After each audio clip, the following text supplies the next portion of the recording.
Parshas Matos begins with the laws of Nedarim, the laws of vows. If I take something upon myself or prohibit something from myself that the Torah itself had permitted. Says the Gemara, quoted by the Kli Yakar, Shehanoder ki'ilu bana bama. Someone who takes a vow of this nature, it's as if you've built a private altar. V'hamekaimo, and if you fulfill that vow, kilu hikriv aleh. It's as if fulfilling that vow is as if you've sacrificed on that altar. Now, the rabbis and the Torah in general looked down upon people who build bamos. These are people who, like, instead of going to the Beis HaMikdash, to the temple in Jerusalem, they have their own little private altar in their backyard.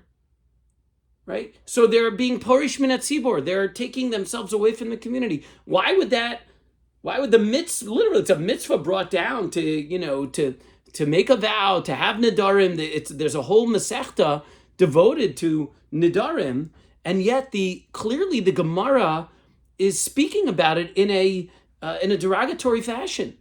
What's happening? Says the Kli Yakar. Seriously? Did the Torah not prohibit enough upon you?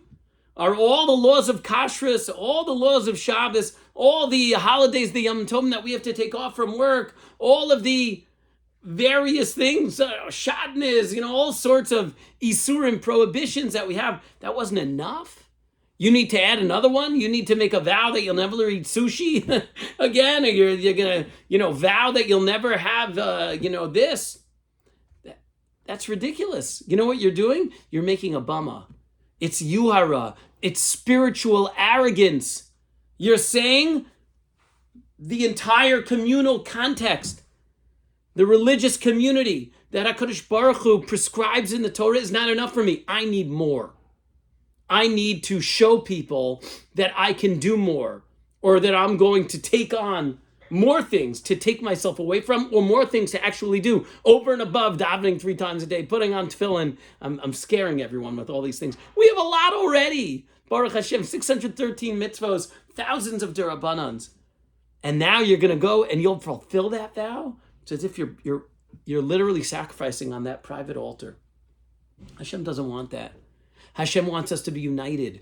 Hashem doesn't want little micro communities of people who think they're holier than thou, or holier than the next guy, or than that group, or than that group. Let's all unite in Shmirat HaMitzvot, in observing and fulfilling all that Hashem asks of us. Think about it. Think about what it does when we do it together, when we have Shabbos together, when we have davening together, all as one. When we have Yomim Tovim together, when we're all eating together and adhering to the kosher laws, all of that stuff, wow, what a great unifier that is, and that could be, and that should be. Perhaps as we head into the month of Av, and we think about the destruction of the Beis HaMikdash, and we all, right, what happened? Well, we had something that was the great unifier, and we took it for granted. Instead, we did our own little things, our own little silos of observance, or of social circles, and so on.